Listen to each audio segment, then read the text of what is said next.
Okay, week 4 of DH10 Intro to Clinical Dental Hygiene. So this week, we are going to be focusing on all of our treatment instruments that you will be using for Term 1 and Term 2. So to start us off, as always, bring out your Typodont.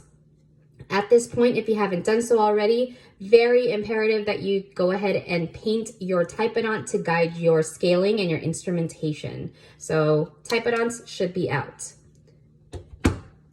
For this lecture, we will be talking about a total of 4 different instruments.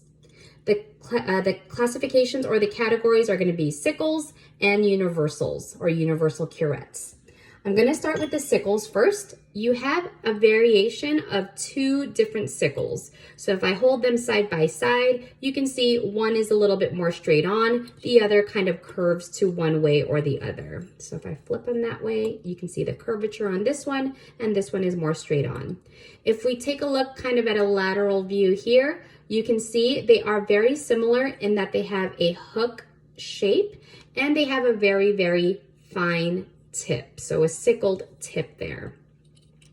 The first one I want to talk about is this straight on sickle. So this one is called your H67. It has a straight shank, which is nice for your kind of anterior teeth there.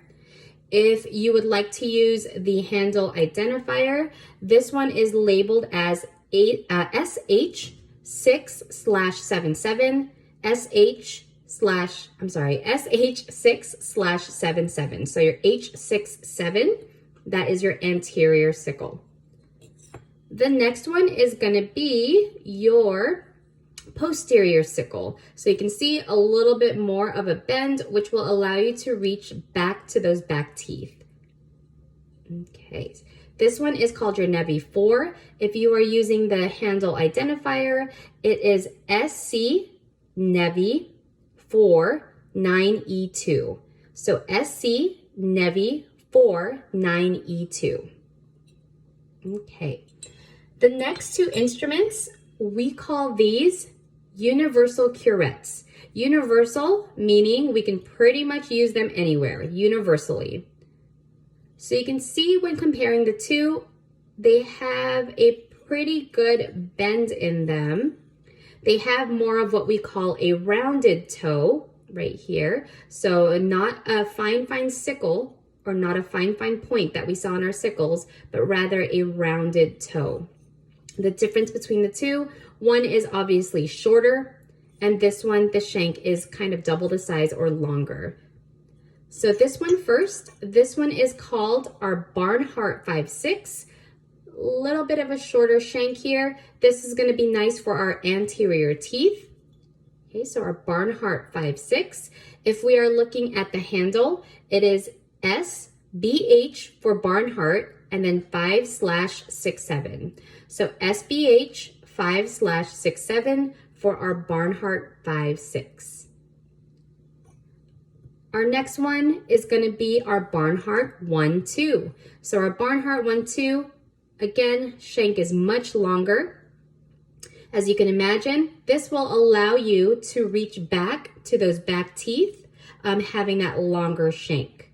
So Barnhart 1/2 is going to be for your posterior teeth. If we are looking at the handle, the label says SBH for Barnhart 1/27. So SBH 1/27 for your Barnhart 1/2. All right, so that is pretty much it for our instruments that we will be using during week 4 of lecture. So you should have a total of 2 sickles, 2 universal curettes. Hopefully that is a pretty good guide, but as always, if you are still confused about which instrument you're supposed to be pulling, shoot me an email and I can guide you through it. Otherwise, I will see you guys in lecture.